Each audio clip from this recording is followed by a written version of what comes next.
Então, nós vimos que justamente essa parceria entre a classe burguesa e os reis, essa centralização do poder nas mãos dos reis, o apoio dos reis, dos monarcas e a liderança burguesa, que possibilitou o surgimento de novas escolas que não estavam sob o controle da igreja. Essa nova estrutura de escolas nós chamamos de escolas laicas, ou seja, havia uma laicidade, né, na liderança ou na construção ou na formação dessas escolas, que exigiam uma neutralidade de produção de conhecimento que não viesse sob a repressão da igreja. Então, essas escolas que surgiram nesses estados nacionais, financiadas pela classe burguesa e também pelos monarcas, tinham um viés neutro, um viés laico, o que possibilitou então uma produção de conhecimento totalmente independente da igreja, oriundo dessas escolas, por exemplo, Copérnico, Galileu, Johannes Kepler, Isaac Newton, ou seja, são todos pensadores, são todos físicos, são astrônomos, né, que de uma certa forma começaram a pensar a natureza, a pensar o mundo, o universo, sem o controle e os ditames daquilo que a igreja estabelecia. Então esse é o pano de fundo da vida de René Descartes, daquilo que vai possibilitar o aprendizado de René Descartes. Bom, René Descartes, ele, como nós falamos, ele é descendente de uma família burguesa. E como descendente de uma família burguesa, no período dele, a formação dele ainda foi uma formação de uma escola jesuíta, né? Ele teve uma formação jesuíta, uma formação tomista aristotélica. Ele recebeu todas as informações e aquilo que era próprio do pensamento cristão, né, fundamentado por Tomás de Aquino, e ele, depois da sua formação, ele acabou se decepcionando com todas as informações que recebera, inclusive porque a partir da sua formação inicial, ele está totalmente chafurdado de informações extracurriculares, vamos dizer assim. Ele tinha informações que vinham de fora das universidades, do campus universitário. Ele tinha informação, por exemplo, de Copérnico, ele tinha informação de Galileu, ele recebia toda aquela informação que afirmava que tanto a Terra não era redonda, a Terra era plana, tanto quanto também não era a Terra que girava, não era o Sol que girava em torno da Terra, era a Terra que girava em torno do Sol. Todas essas mudanças do pensamento, na perspectiva do pensamento, toda essa influência do período moderno, toda essa influência das novas descobertas, tanto por Copérnico, Galileu e Johannes Kepler, né, que é a mudança e a transição do geocentrismo para o heliocentrismo, o fundamento de conhecimento que foi estabelecido que foi mudado tanto pelo pensamento de Copérnico com relação à superação da natureza, pensamento grego, quanto ao pensamento cristão, ele percebe que tudo aquilo que até então havia sido construído não poderia ser validado como certo, uma vez que houve a superação dos fundamentos de conhecimento. Ou seja, para que você possa entender, o que regulava a conduta humana no período grego era a natureza. Você age bem se você agir de acordo com a natureza. Você age bem se você agir de acordo com os seus desejos e talentos. Aliás, os seus talentos e suas virtudes. Você age bem se os seus talentos e virtudes estiverem condicionados dentro de uma perspectiva segundo uma finalidade cosmológica, vamos dizer assim, né, do universo. Então você tinha que agir bem em função justamente de estar de acordo com a própria natureza e o cosmos.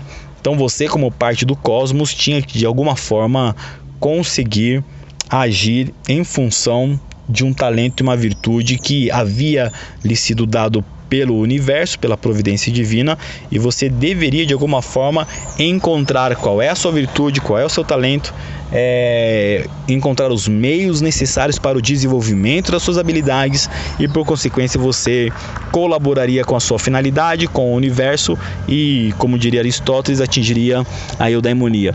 A questão é que justamente dentro dessa perspectiva, esse universo, cosmos grego, caiu por terra com Galileu e Copérnico. O universo não é ordenado, o universo não é harmonioso, tudo é uma bagunça, tudo é um caos, tudo não é finito, é infinito.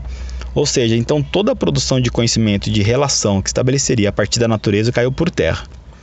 Dentro da perspectiva cristã, o que regulava as relações sociais era justamente a dependência de uma ação pautada na regulação moral estabelecida pela fé em Deus. Então, nós agimos bem quando agimos de acordo com a vontade divina. Só que essa perspectiva cristã também foi superada, vamos dizer assim, pelo pensamento moderno. Então, tanto a perspectiva grega quanto o pensamento cristão não era mais o fundamento, não era mais a referência, não era mais a base para regular as ações do pensamento do pensador moderno. René Descartes então vai olhar para tudo isso e vai dizer: eu preciso, de uma certa forma, construir uma nova forma de pensar que não tenha nem na natureza e não tenha nem em Deus a referência para a conduta e ação humana. Aquilo que eu venho a validar como verdade não pode ter nem a natureza, pensamento grego, e nem Deus, pensamento cristão, a referência para que eu possa afirmar como verdade, uma vez que tudo aquilo que eu conheço, que me foi revelado, que me foi estabelecido como verdade, caiu por terra com as novas descobertas da ciência moderna. Ele vai então lançar mão de um novo método para a produção de conhecimento. Esse novo método tinha que ter o ser humano como referência. E nós vamos explicar numa próxima aula qual foi o processo que ele fez colocando o ser humano como referência para a produção de conhecimento. Bom, nós vamos dar prosseguimento no estudo de René Descartes. Nós havíamos falado que René Descartes ele tinha estudado numa escola jesuíta, portanto a sua formação tinha origem dentro de um dogmatismo tomista aristotélico.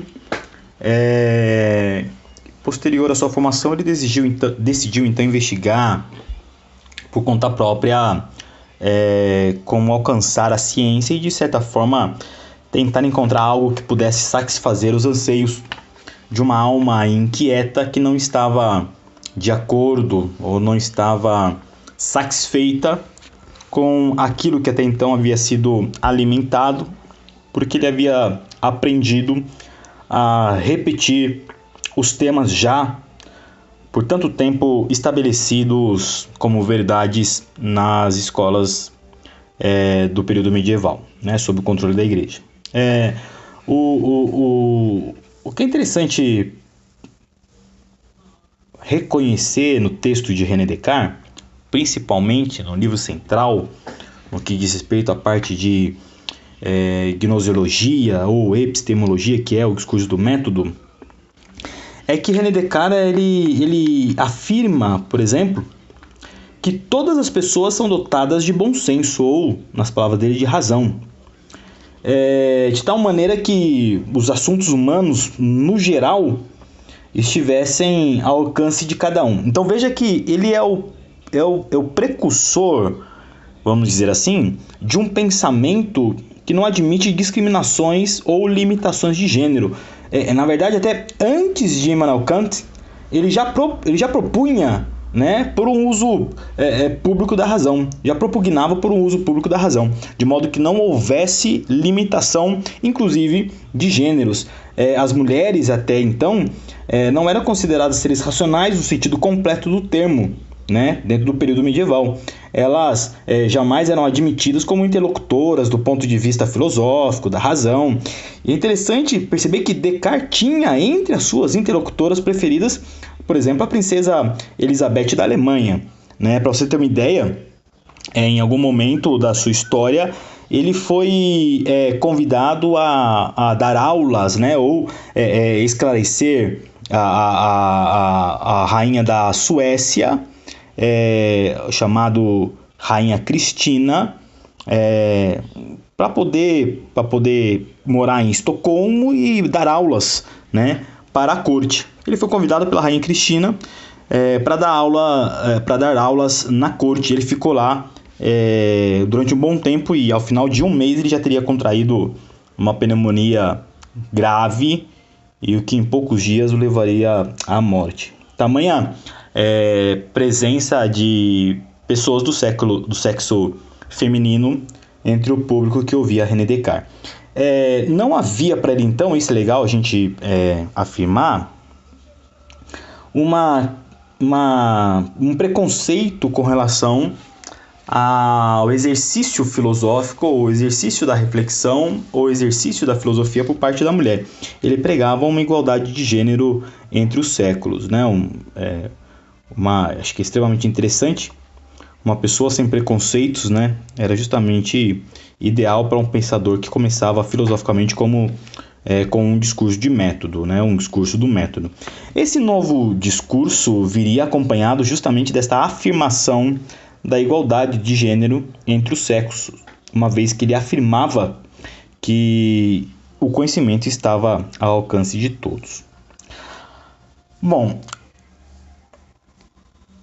como nesse livro se trata do discurso do método, a preocupação central reside no como nós conhecemos ou no como podemos ter acesso às ideias verdadeiras que fossem, de certa forma, imunes ao erro, né? Quando são perseguidas segundo o procedimento metódico, sistemático.